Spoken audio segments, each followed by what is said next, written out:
Time for World Edition on August 6th, 2025.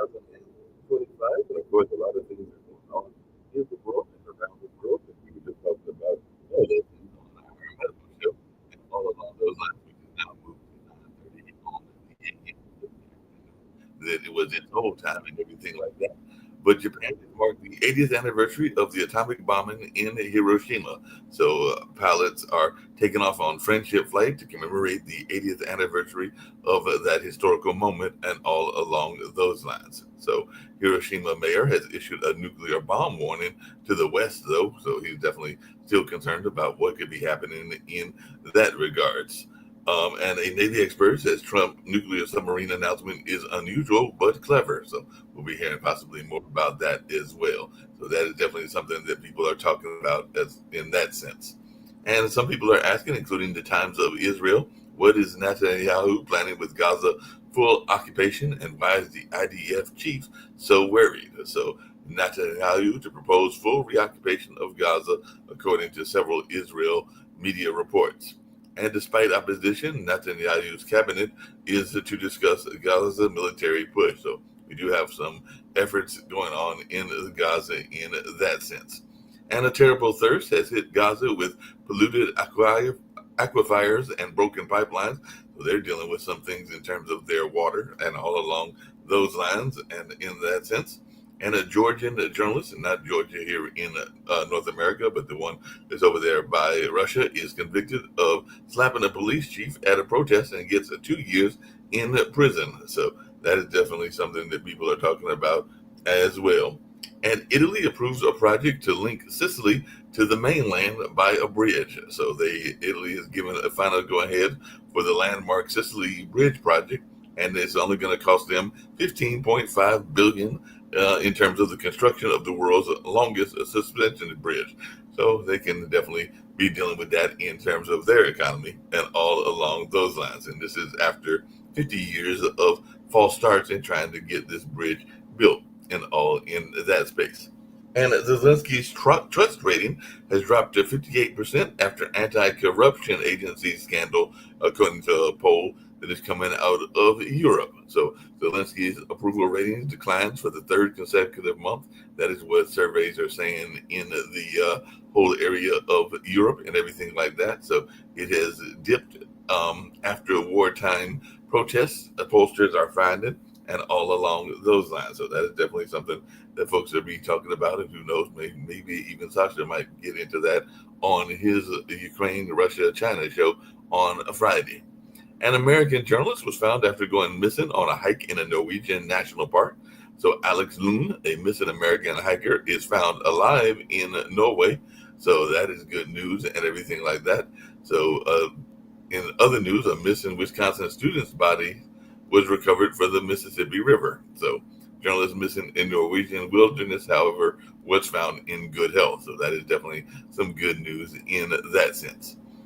And folks are still talking about the bird that dropped a fish on a power line and sparked a brush fire in Canada. So that's what they're saying is the cause of one of those brush fires that's taking place in Canada, according to some of their firefighters. So definitely that's something going on. As we talked about yesterday, 4 European countries have agreed to buy a combined $1 billion in U.S. weapons for Ukraine.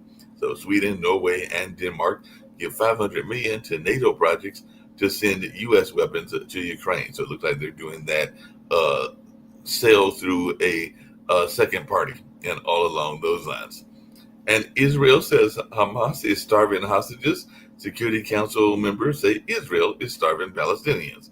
So Hamas says it will allow aid for hostages if Israel halts airstrikes and opens permanent humanitarian corridors along those lines. So definitely we'll see what goes on in that space and what happens in that particular part of the world and with that conflict. And after 100 people missing in a flash flood, tears through town in northern India.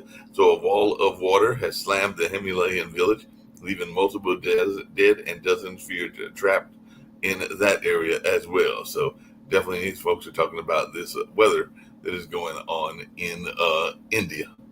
And all sides to blame in Prince Harry charity row, according to a watchdog group. So Prince Harry reeling from hostile takeover, but he may have a plan.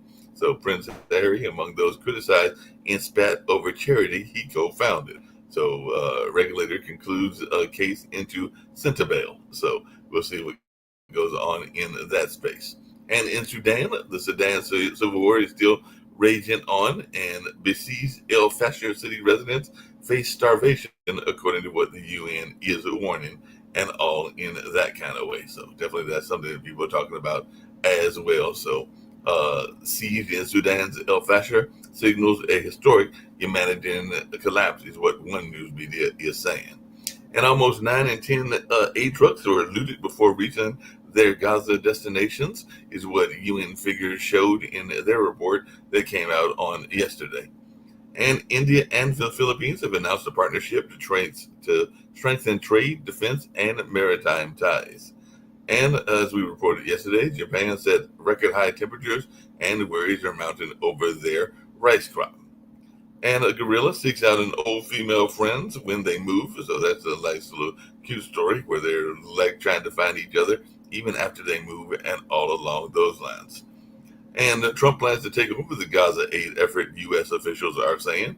So Trump officials visit the controversial aid site in Gaza, and apparently he's saying that he wants to take it over, and all along those lines. So U.S. envoy Steve Witkoff and Ambassador Mike Huckabee visited the Gaza aid distribution site, and now there's talk that maybe Trump will take it over. So U.S. envoy tells Israeli families of plan to bring all the hostages home, and that was reported in the Washington Post. While the New York Post said that Trump wants the U.S. to take over Gaza aid delivery, he does not want babies to starve. That's what he's claiming, and all along those lines. And the Great Barrier Reef suffers its biggest annual drop in live coral since the 1980s after a devastating coral bleaching. So that's something else that we're hearing as well. So the Great Barrier Reef suffers the worst coral decline on record. So they are definitely devastated by that worst coral bleaching that is out there in record, and all along those lines. And definitely that's some of the things that are going on. Also, Lithuania requests NATO help boost its air defenses after a second drone crosses its border. So definitely that's something going on. And who knows, maybe they're going to be invaded as well. But who knows what's going on in that area. But they are apparently concerned and want some backup. And the 12-day war, the impact of Iran strikes are censored by Israel, is what some folks are saying, including France 24, which is a news media outlet in France, and all along those lines.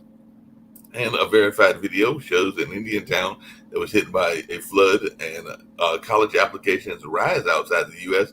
as Trump cracks down on international students. So we're seeing more students that are deciding to go to other places to get their education. As a matter of fact, in a little bit, I'll be bringing Rick on, and I know that his daughter went and got her education in the UK, and all along those lines. So apparently, behind the closed doors, Trump and Miller are rewriting U.S. Higher education, and apparently they are trying to find out ways to get rid of some of the international students, and all along that kind of space.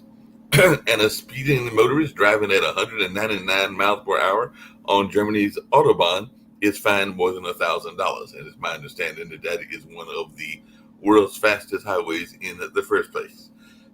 And Japan clinches a landmark $6.5 billion warship deal with Australia to counter China. So definitely we've got some of these arm races that are going on as well. And J Street Head says he's now convinced Israel is committing genocide in Gaza, and all along those lines. And Rwanda has agreed to take in up to 250 migrants deported from the U.S. So they're saying that they're going to take some of these immigrants, and I don't even think they're from Rwanda, but they're going to take them in, and all in that kind of space. And krill fishery in the Antarctica has shut down after a record catch triggers unprecedented early closure. I guess they caught too much krill in the Antarctica, and now they are shutting that down as well. So we'll see what goes on in that space. And the Philippines has condemned China's rocket launch after suspected debris sparked alarm. So definitely that's something that we're seeing, as well as going online in Russia can be frustrating, complicated, and even dangerous, as apparently there is a big crackdown on the internet in Russia. So that is definitely something that folks are talking about as well. Get to a little things on the U.S. and then we'll bring in Rick and see what he's got going on in his world and everything like that. So definitely the Dragon Bravo fire at Grand Canyon spreads to more than 126,000 acres. So that is still going big and all along those lines. And the Lebanese government is pushing for army plan to disarm Hezbollah by the year's end. So Hezbollah chief Qassem says resistance to Israel key amid disarmament talks. And Trump administration to reinstall a Confederate statue toppled in Black Lives Matter protests. So definitely that's something that people are talking about as well. And the Speedway Slammer, a new partnership with DHS and the state of Indiana to expand detention space. So definitely that's something that folks are talking about, just like they still talk about these redistricting wars, mainly in Texas, but I think there's something in Indiana and some other places as well. And Brazil's Bolsonaro, former president charged with mastermind coup plot and a Trump ally, has been ordered under house arrest. So he's been under house arrest for a while. And Trump's politically motivated sanctions against Brazil are straining relations among an old ally. So that's definitely something that folks are talking about, just like they're talking about those fast-moving wildfires burning nearly 21,000 acres across Northern California. And the second earthquake hit New York City region within several days. So yes, earthquakes don't just happen in California; they also happen on the East Coast as well. And definitely, it looks like there were some happening in New York and New Jersey. I remember one time, even several years back, that there was an earthquake here in North Carolina as well. As a matter of fact, I think I was working at Measurement when that last one took place, and we were all trying to figure out what's going on because there are tremor lines throughout the country and throughout the world, and we were impacted by one, and this was pre-COVID and everything like that, so before the pandemic. And Vance is heading to Indiana on redistricting, and the Cali Dems are eyeing 5 GOP seats. So I guess Vance is going to get his views put in on this whole redistricting thing as well. And a GOP representative, Mills, has been accused of threatening to release nude videos of his ex-girlfriend. So this is somebody that is a representative that was going to do that whole tit for tat thing with revealing some nude videos and all along those lines. So I'm going to bring in Rick and see if he ever did anything like that with any of his exes, where he was going to reveal nude videos or anything like that with any of his exes before he got to his lovely wife and everything like that. Because I was a stripper and a nude model for decade after decade. So, there's stuff of me naked, but so there's no ex. I didn't have that many girlfriends, and no, we were in the pre-video era. So any nudes I did to myself. You did to yourself, and you didn't try to do any sort of blackmail. There's a movie called Uncle Something where it's the only movie I've ever been in, and I'm naked. So yeah, I'm immune to that kind of stuff. He's developed antibodies toward that. Yeah. Well, apparently there's all kinds of people that are doing all kinds of scandals, because a New Jersey police lieutenant was accused of killing his ex-girlfriend and her boyfriend in a murder-suicide. So apparently even some of these law enforcement and people that are supposed to be in leadership don't know how to not do stupid things. So apparently sometimes people in leadership just decide to be stupid as well and do crazy things along those lines, even whether it's killing somebody or whether it's trying to blackmail somebody. Well, I mean, I'm not impressed with the leadership, especially the political leadership in the United States. To me, it's pretty poor. I would rank, if I had a grading system, rank them D. Mark Cuban was on discussing this the other day, and I give him like an A or an A plus. I mean, the guy's really sharp. But what really is very sad is when you do run across people that are smart, they're not in politics. I mean, and Rick just pointed it out. We keep pointing out the smart people that are actuaries. As a matter of fact, in the demographic group, I'd say the smartest group of people I worked with were actuaries and chess grandmasters. They're both really smart people.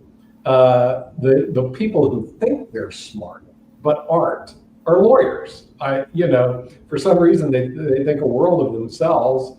And frankly, when you do a deep dive into their knowledge base, it's pretty pathetic. And, yet they dominate Congress. So we have a very sad situation because a lot of the problems could be solved with mathematics and simple mathematics. You're not talking vectors, matrices. You don't need linear regression models. It's just pure, future value calculations.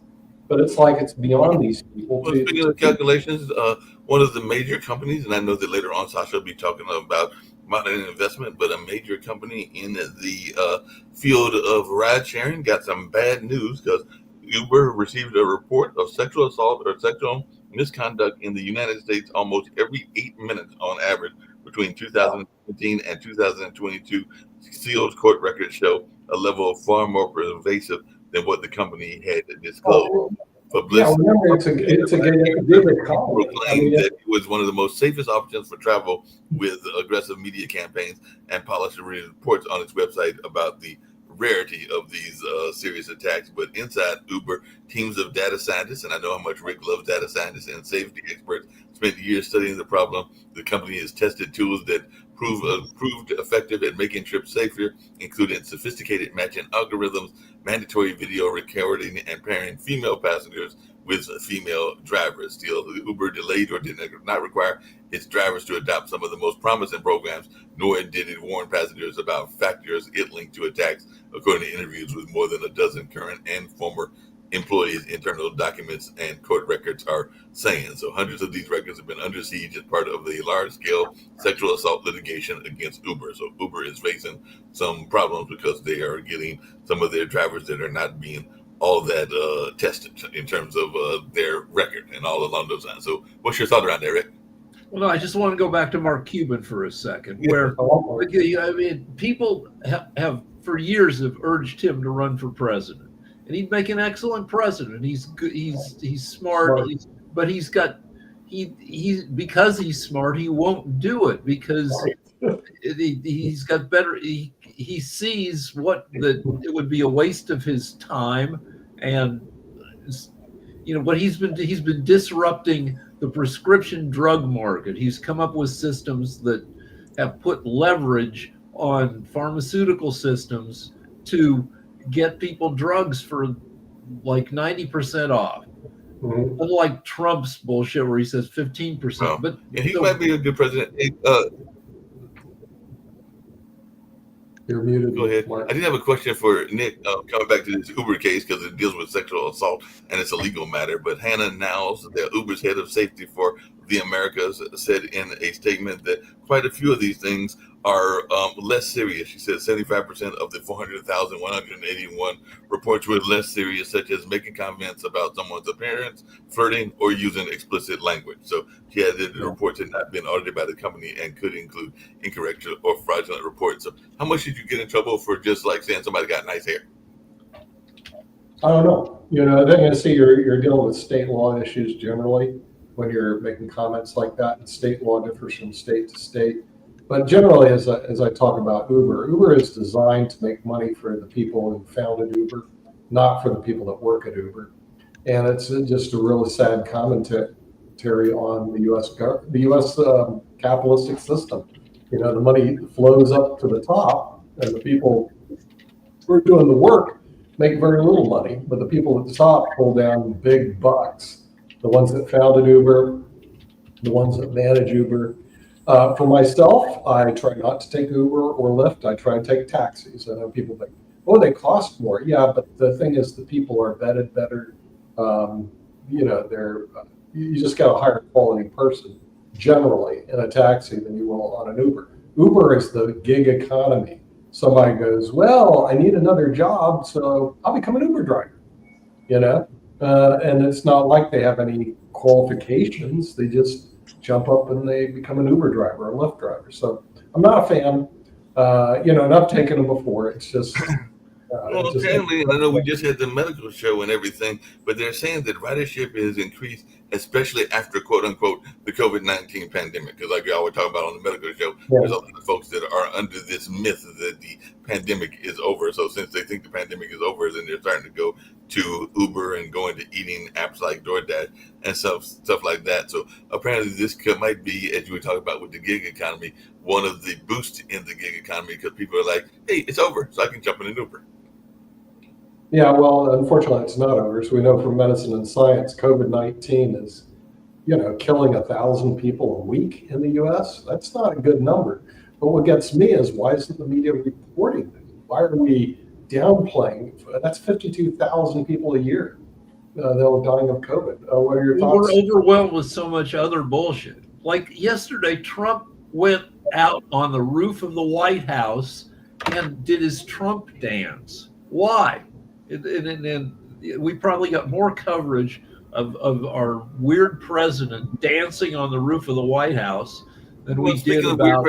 This might be for Dr. Sharif and everything, because I know he's been talking about some of the good things that Trump has done for the world and for Bangladesh and everything like that. But apparently President Donald Trump is expected to announce today the creation of the American Manufacturing Program, which is got a $100 billion pledge from Apple Incorporated to expand its U.S. operations. So Apple is going to be doing a lot more work in the U.S., and this is one of his big claims of victory. So the move marks a major shift in tech industry supply chains and deepens Apple's investment in domestic productions amid the ongoing tariff negotiations. So we'll see. Trump announces hold on, the $600 billion over 4 years, and the White House calls this pledge a significant acceleration of Apple's domestic production. So I guess we're going to have a lot of Apple. Yeah, we'll see. Trump has announced these business government partnerships before, and they haven't come through. And when they do come through, they're just part of doing normal business. It's not like Trump did anything to make Apple do this. Trump is piggybacking on Apple, and so we'll see if it happens, and B, if Trump had really had anything to do with it.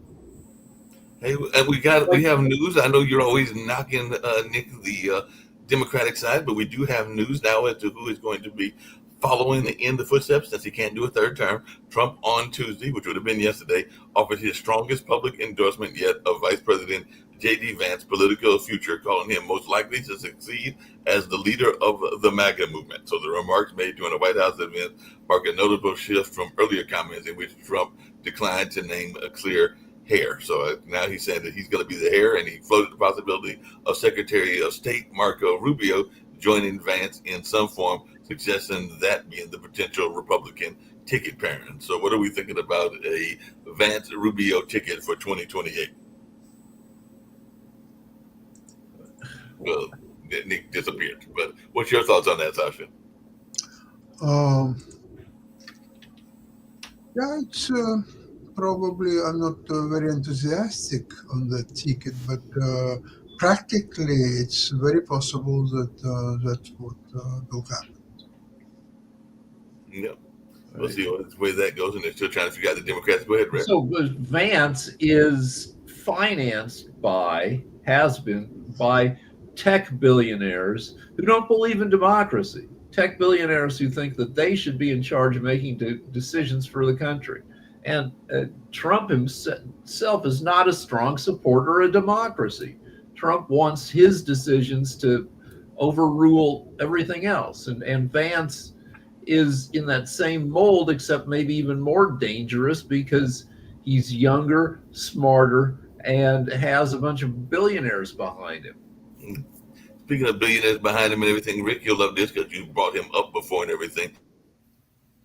But apparently a member of Doge that has an unusual nickname, that being Big Balls and everything like that, has been, there's two 15-year-olds that have been arrested following a violent attempted carjacking that left him bloodied and bruised. So Korstein, a prominent figure in the Doge, was attacked early Sunday morning in Logo Circle while trying to protect his significant other from a group of teenagers attempting to steal their vehicle. So apparently they were trying to steal the vehicle, and I guess he was trying to be brave and to protect his significant other.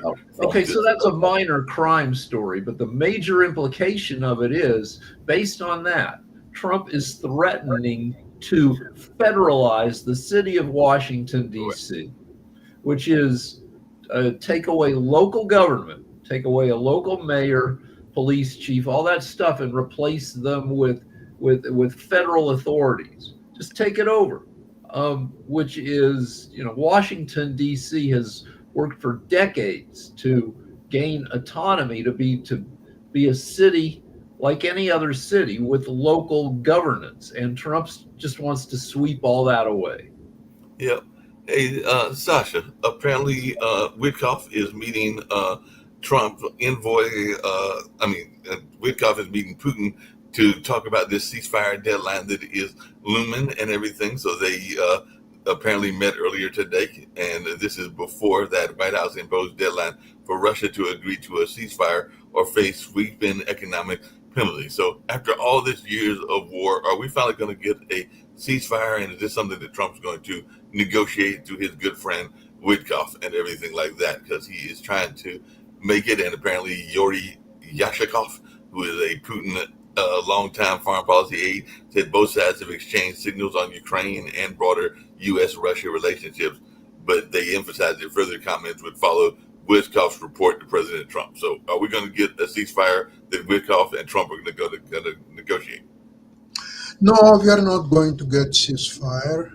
Don't even dream about it, and don't discuss that.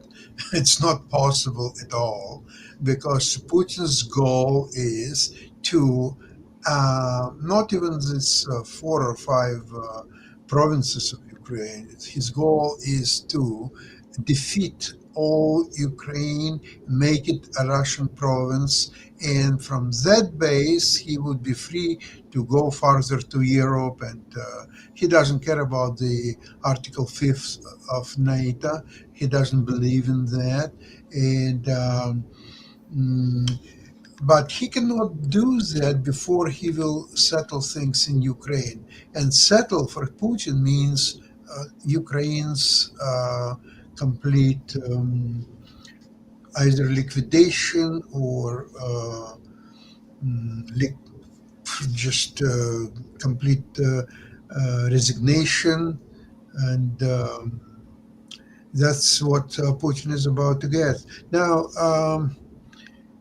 Putin doesn't believe that U.S. will go for this sanctions or so on, because he knows that inside out, Trump really wants to be friends with Putin and Russia.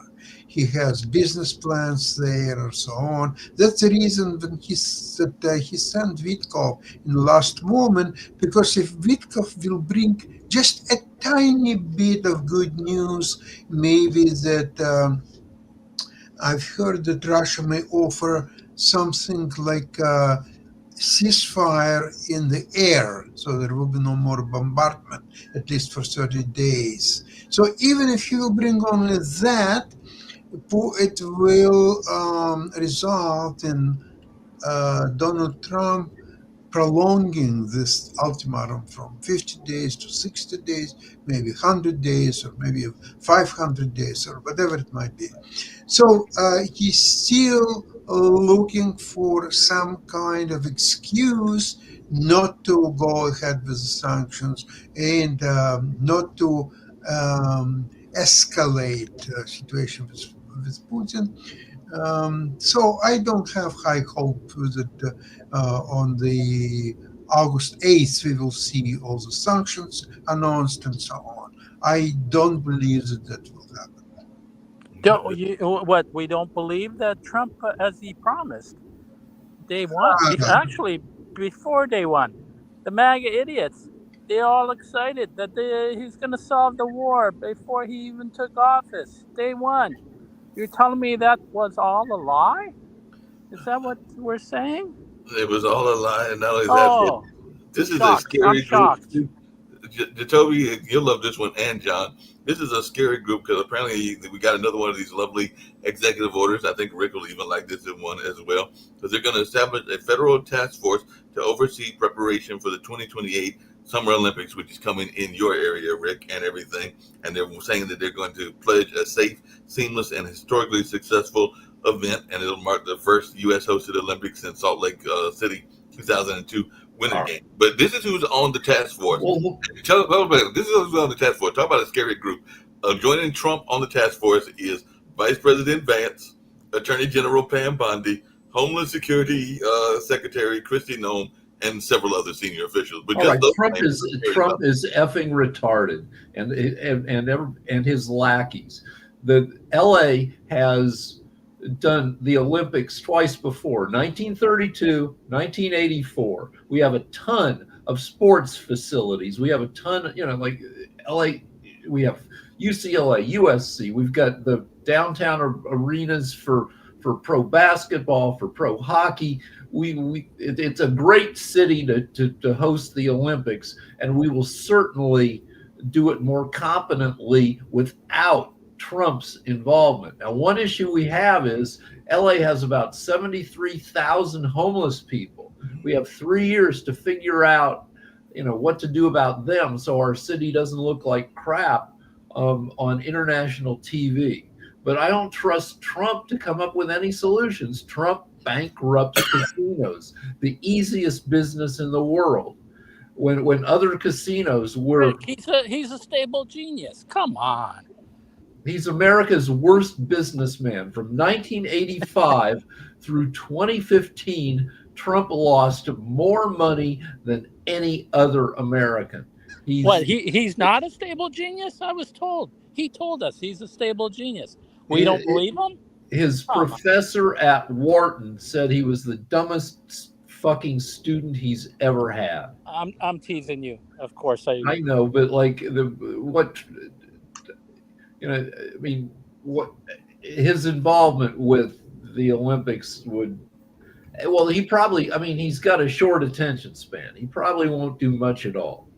He won't do much at all, but the rest of the gang, Joey, what do you think? Because we're going to have Pam Bondi and Kristi Noem trying to help with the security of the Olympics and everything like that. That's a scary notion to me. Wonderful team. Unless they're going to try and secure the Olympics like they're trying to secure the Epstein files. No, that'll be next. That'll come right after the Epstein files will be released right after they figure out the Olympics. Don't you worry. They protected those things. They put those things in Fort Knox. We'll be lucky to keep the Olympics. Hold on. Come on. We'll be lucky to keep the 2028 Olympics. Trump denied the Venezuelan senior little league team visas to come to the U.S. to play in the Little League World Series. If Trump starts playing games with not letting other countries come to the U.S. to compete in the World Cup in 2026, we may lose those events. The international governing parties or committees may just take those events away from us. Are you saying that Trump will do these kind of things for his own personal political gain? Well, for distraction. Why would he bring up the Olympics? Why would he get on top of the White House yesterday and do the Trump dance? I'm teasing you, of course. I know, but if not to distract from Trump Epstein, it's all just like frantic garbage from that guy. Speaking of frantic garbage, hey Sasha, there was an article, I think it was in Newsweek and Bloomberg, that apparently with this war that's going on in Russia, that the rich Russians have gotten richer. So there was an article that came out earlier today that talked about how these oligarchs, and they named several of them, have increased their wealth during the war and everything like that. So are they the ones that are keeping Russia and Putin going? Because they name people like Pavel Durov, who's got $3.27 billion, and Alisher Yasimov, who's got $3.23 billion, and I'm just going down the list, but not all of them. Victoria Rashkanov, who's got 1.57 billion. So they said that they have increased their amount of wealth during this horrible war that's been going on and everything in Ukraine's brave defense against this Russian invasion. So is that who's keeping this whole thing financed for Putin and all of this lawful life on both sides? These oligarchs. Yes, and that's all true. And not only that, but even a lot of middle class people in Russia, they're also benefiting from war because it creates steady, well-paid jobs, and they're profiteering from this. And that's why the war is overall quite popular in Russia. And it's a poorer regions. They have to send their men to fight, and a lot of them are losing their lives or their limbs and so on. But the rich people and even middle class, they are profiteering from the war quite nicely. So they would like to, and Putin understands that. So that's why, among other things, he wants to prolong this war as long as possible for another, say, 10, 20 years would be just fine. I have a question for Dr. Sharif out in Bangladesh. Are you aware of any? I know we just talked about oligarchs. Are there any oligarchs in Bangladesh? Just curious. We don't hear you, Dr. Sharif. Something's going on with your mic. No, don't hear you now. You're on mute. You're on mute. Can you hear me now? Yep, can hear you now. That is the problems. Bangladesh also have different oligarch in the business, like business tycoon, right? And in the business tycoons, business organizations, they actually manipulate our politics, manipulate our democracy, manipulate our system. That's why just 1 year before, I think 13, 14 months before, all of the young people come for the demonstrations. Many people died, especially 1,400 young people, they died. Many people injured. And recently, we are reforming our government agencies, different institutions, and definitely corporations. But yeah, corruption is a major problem country like Bangladesh or India or all of the places. And this oligarch system destroy our economy. Like too much of our money, they go for money launderings and all of the things. So this is vital issue, and this is good point, John. Thank you. Yeah. Thanks. Hey, this is for Thank you. Yeah, this is for everybody, and including Rick, 'cause I know you're a big fan of polls and everything, but apparently, and this came out yesterday in Forbes, Trump's approval rating is down 2 points from last week. So apparently he is losing some support, even John, among some of his MAGA folks. So his numbers are down, but Republicans, they're saying, are far from out. But it does look like he got his lowest 100-day approval rate. Trump has the lowest 100-day approval rating in 80 years, and apparently his ratings are still. So in 7 months as president, Trump has what I thought about this, lost in 7 months as president, Trump has lost 20 points of net approval. He on election day, on the day he took office, he had plus 11.5% net approval. Now he's down 8.5%. But I'm not sure it'll make any difference. But we can hope that it will cost the Republicans the House in the midterms, but the midterms are still 15 months away. We got 15 more months of Trump doing whatever the heck he wants before there's any chance of slowing him down. Yeah. So is that good news for you, John? You're talking about the MAGA folks all the time, so maybe he's losing some of his MAGA support. He's not losing MAGAs. His approval among Republicans remains in the high 80s. His approval among independents is down in some polls below 30%. And of course, his approval among Democrats is at 2%. But again, he doesn't give a crap. He just does whatever the heck he wants. He does not govern for the people. Even Nixon governed for the people. He did a ton of stuff, Nixon, because he could see that's what people wanted, even though he personally disagreed. He started the EPA, the Environmental Protection Agency. He started the war on cancer. He could have given a shit about either of those two things, but his staffers said this is what Americans are concerned with. Yeah, that's It's a cult. It's a cult with them. You know, I mean, Trump could raise his approval by 10 points in a week if he just governed from the center. He has no fixed political beliefs, but he'd rather piss off the people he doesn't like and hurt their feelings than try to gain approval by governing from the center. Yeah, that makes sense. Everything. Hey, Sasha, I know that at 1 o'clock we're going to have Modern Investment. What is the big news coming out of the investment world that folks might be interested in hearing? And of course, I know you and Milan and hopefully Jim Eid will go into further details at 1 o'clock. But what is the big news coming out of the investment world? I did mention that Apple deal that's supposed to be coming out according to Trump and his camp. But what else is going on investment-wise? Well, overall situation is not stable at all. People are unaware of what's in the near future.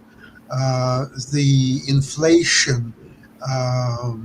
What's interesting is enough companies, they are in a view of the upcoming tariffs. They've purchased a lot of products, much more than they needed, to have available products without tariffs to be able to sell for a near future. But that will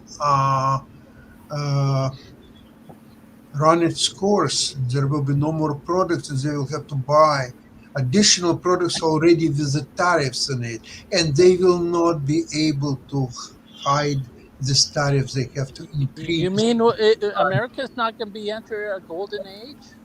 That Trump says that we're going to, after a little bit of pain, right? Obviously. And then a golden age, right? We don't believe that? I'm shocked.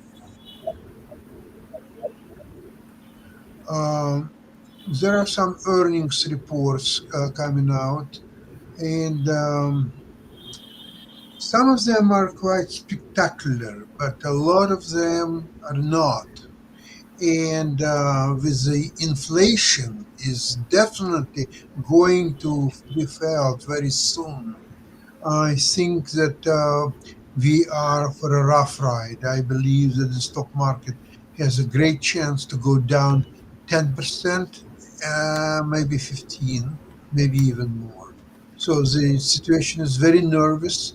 I decreased the size of my investments lately, and planning to be very, very selective, and otherwise, in any case, downsize the investments. Oh, wow, and everything like that. Hey, Jacoby, it looks like Diddy might be trying to get a presidential pardon. So is he going to get this? Because apparently his lawyers approached Trump about a presidential pardon. So what is our thoughts, either you or Rick? Is Diddy going to get a pardon? No, Trump said no, that Trump doesn't like some of the stuff Diddy said about him. So no, Diddy is not going to get a presidential pardon. Well, because Diddy might, because not only did Trump go to Epstein, but Trump has photos with Diddy, so he might have been at them freak-offs. So you don't know.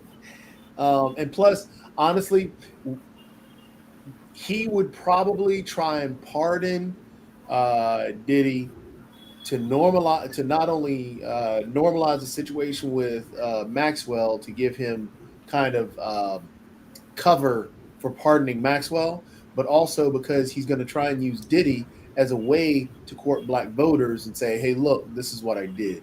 I stand corrected. I buy these arguments. So Yeah, that's a good argument. Everything. Hey, getting off news just for a second, but getting to sports, I do have a question because I thought every sport pretty much used smelling salts, but apparently George Kittle, who is a well-known tight end, is upset because the NFL is about to ban it. And I thought that most sports, whether it was baseball or other sports, use smelling salts regularly. I know boxers use it. So, is this a legitimate concern from the NFL? This notion of getting rid of smelling salts? I assume, I don't know, I haven't read up on it, but that you don't want to wake somebody up who's got possible head damage and send them right back into the game. I assume it has to do with the NFL is after decades of people complaining is increasingly aware of, well, not wanting to destroy the brains of its players. And so, yeah, if somebody's knocked out and you stick this foul-smelling stuff up their nose and wake them up, that may not be the best thing for their brain. Yeah. You tell me you've got friends in the sporting community. I think they use smelling salt sometimes even in baseball and hockey. But I was shocked when I saw that earlier today. I was looking at some other news preparing for this show, and I saw this whole notion of getting rid of smelling salt from the NFL.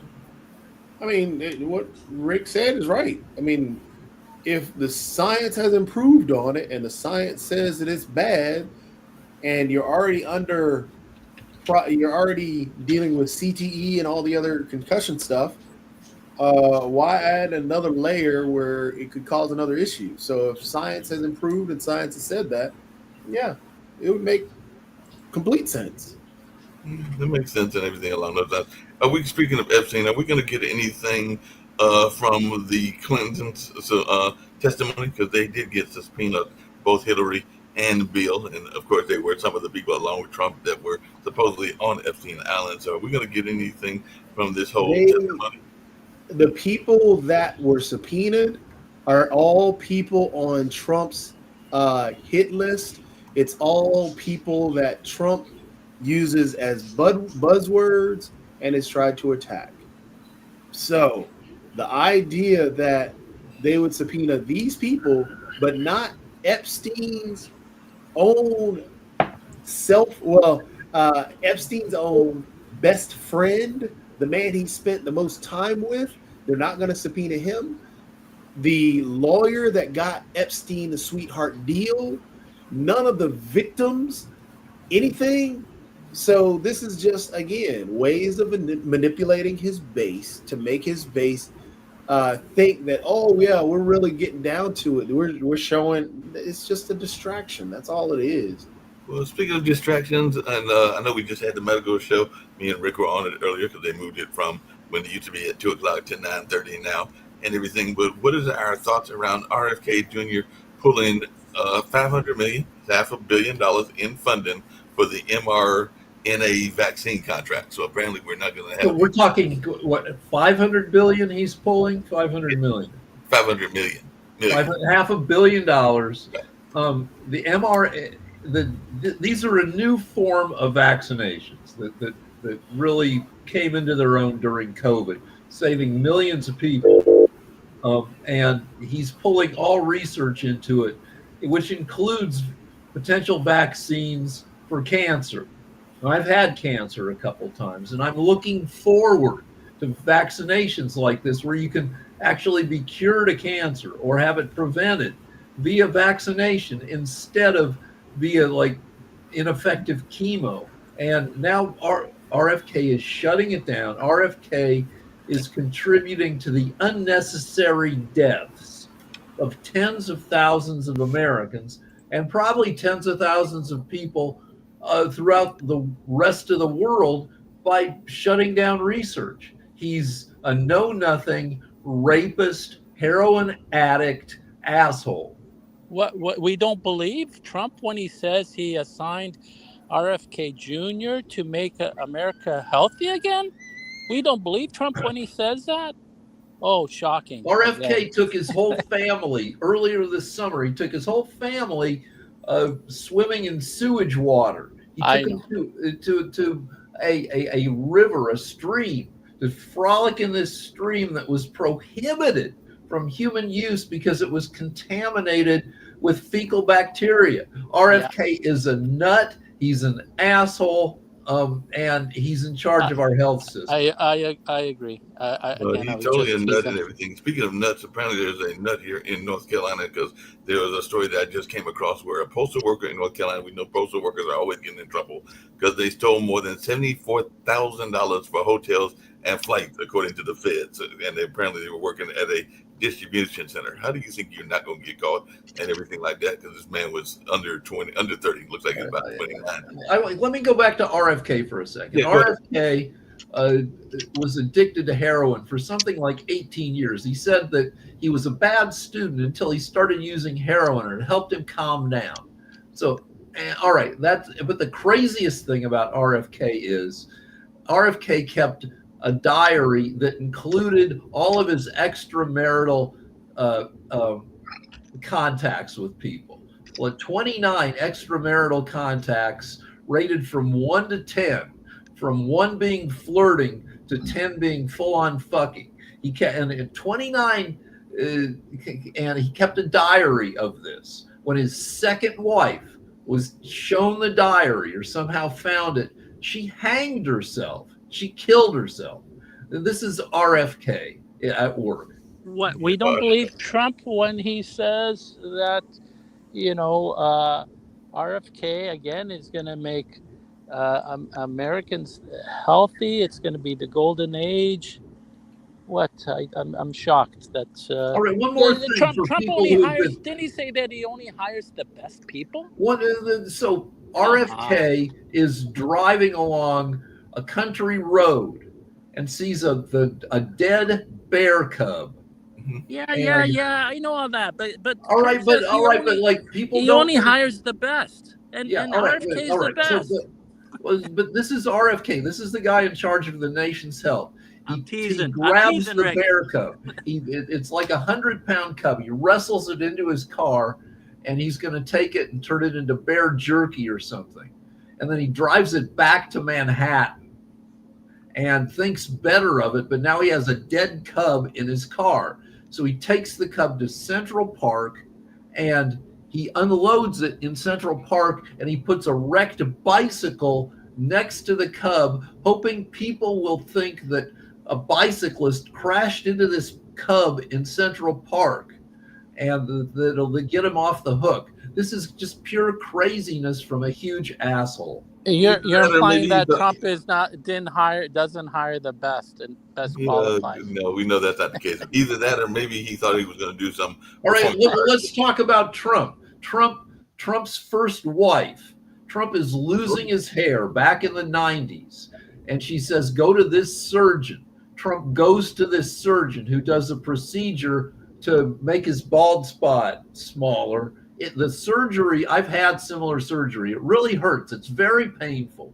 And he comes home and he's pissed because his head hurts. So he grabs Ivana Trump, his first wife. He rips out her hair and he rapes her. And she testified to this in a legal deposition during their divorce. So, like, Trump has been a rapist for 30 years. Yeah, he's got all kinds of issues, as does everybody else in that administration. It has definitely got a lot of problems in that space, so there's no doubt about that. So definitely he's got all kinds of issues going on. By the way, the hair stuff, it's painful, but it's not that painful. Trump is a baby.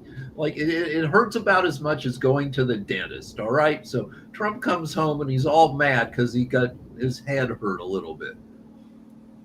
Not the head hurting. So, Just having a little fun here. yeah. Beautiful day. Making fun of the MAGA idiots that believe his crap. But he's not here to defend himself. Well, he's indefensible. Well, as you know, Rick, there's at least a third of your fellow Americans that defend him ad nauseum. Yeah, because they've been propagandized by Fox News is what, 31 years old? Fox News coincides with a third of Americans I agree. being made like pretty freaking nuts. I agree. Yep. No doubt about that. Keep the conversation going there for a second. I'm going to actually have to move to another computer to get us off and everything along those All right, lines. let's see what else here. Oklahoma is requiring kids to take a America First test. That's good. I want to see more Ten Commandments everywhere. I'm just going to keep on my theme today of having a little fun. Well, there is something happened which is not so funny, and I'm talking about Canada, which has been dealt very unfairly by Trump and the United States. And as a result of it, Canada is looking for some other avenues to continue its international trade. And it's talking now to BRICS countries, which include, as you know, China, India, Brazil, and others. And the only obstacle on that, which is being resolved as we speak, is how to settle trades in any other currency but US dollar. And it seems to me that with India, they are agreeing to trade and make payments in rupees both ways. And similar agreements could be found with other countries. So Canada more and more looking for opportunities in international trade, which absolutely cut out United States and US dollar. This will kill us if the dollar is the world's reserve currency. It's the currency that everybody turns to do most exchanges.